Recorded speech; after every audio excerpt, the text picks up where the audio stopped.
and welcome to Synth Spacies, and this is a bit of a look back on a game from the PlayStation era, the PlayStation 1 we're talking here. This is Music 2000. It was part of a series of games, well they're not really games but titles from Codemasters, from Jester Software. And these guys were more famous for Micro Machines and also for Colin McRae Racer and a couple of other titles such as that. This is something that they dabbled in on the side, and I remember getting into Music, which was just called Music, and it was the first in the series, and I really liked the idea of being able to give access to console owners the tools to be able to create their own techno tracks or whatever they wanted to do.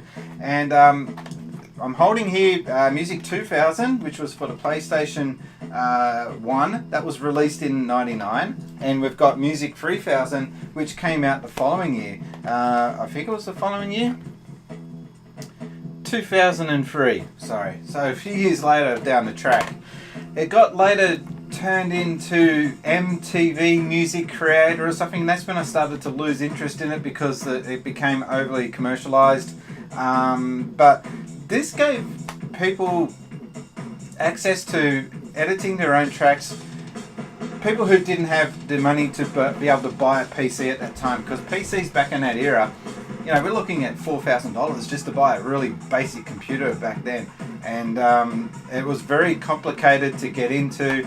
This gave them the entry and maybe the ambition to maybe follow it up later. It'll be interesting to know if any current musicians or DJs got their start with playing these titles.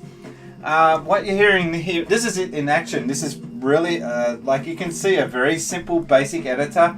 This is a track that my brother put together. These actually are not mine. These are belonging to my brother. This is the PlayStation 1. This is Music 2000. At the end of this intro, I'm going to put on this track and you can get an idea of what you can create. Now, you're very limited in what you can do because there was no microphone that was released in this country. If you had access to that microphone which was available overseas, you could come up with your own samples and maybe create a bit more flexibility. My brother had at least the creativity to be able to get the samples that were in the game and stretch them out or shorten them to try and create some flexibility there. So, you know, it was something to really get your teeth stuck into. This track goes for about 5 minutes, for example. And it comes up with an automatic video editor that it just creates and generates the video itself. There's really not much more else I can tell you about it. It's probably best that I just send you to the track itself.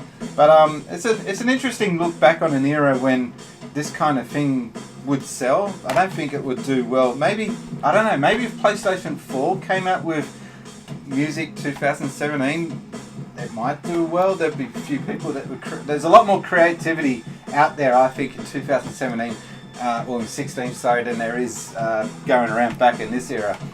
But my brother lost all the good tracks that he had. He can't find the memory card, so we're hoping to get access to that sometime.